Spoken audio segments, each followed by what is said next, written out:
എവിടെയുള്ള മാലിന്യമാണെന്ന് പറഞ്ഞു. നമ്മുടെ ഹൃദയത്തിലുള്ള മാലിന്യങ്ങൾ നീക്കം ചെയ്യാനായിട്ടാണ് യേശു ഈ ലോകത്തിലേക്ക് വന്നത്. സ്നേഹം നിറഞ്ഞവരെ, നമ്മൾ അനുദിനമുള്ള ജീവിതത്തിൽ കാണുന്നൊരു സത്യമുണ്ട്. നമ്മുടെ ദേശത്ത് മാലിന്യം അടിഞ്ഞുകൂടുമ്പോൾ, വേസ്റ്റുകൾ വരുമ്പോൾ അതെല്ലാം നീക്കുവാനായിട്ട് ആൾക്കാർ വരാറുണ്ട്, അവരെ ചെയ്യാറുണ്ട്. നമ്മളെ പോലെയുള്ള നമ്മുടെ സഹോദരങ്ങൾ ആ ജോലി ചെയ്യുന്നുണ്ട്. കാരണം സമൂഹത്തിൽ ഈ മാലിന്യങ്ങൾ അസ്വസ്ഥത ഉണ്ടാക്കുമെന്ന് നമുക്കറിയാം. ഇതുപോലെ തന്നെ നമ്മുടെ ഹൃദയത്തിലും മാലിന്യങ്ങൾ അടിഞ്ഞുകൂടും.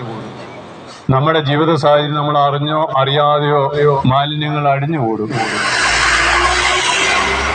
പക്ഷെ ഒരു കാര്യം, ഇതുപോലെ ഏതെങ്കിലും സഹോദരങ്ങളോ നമ്മളോ ഞാനോ ഇവിടെ നിൽക്കുന്ന ഞാനോ ഭൂമിയിലുള്ള ഏതെങ്കിലും ഒരു മനുഷ്യനോ ഈ മാലിന്യം ഇല്ലായ്മ ചെയ്യുവാൻ സാധ്യമല്ല. അതാണ് ഇതിന്റെ ഏറ്റവും വലിയ പ്രത്യേകത. ഇത് സാധിക്കുന്ന ഒരേ ഒരുവനേ ഉണ്ടായിരുന്നുള്ളൂ.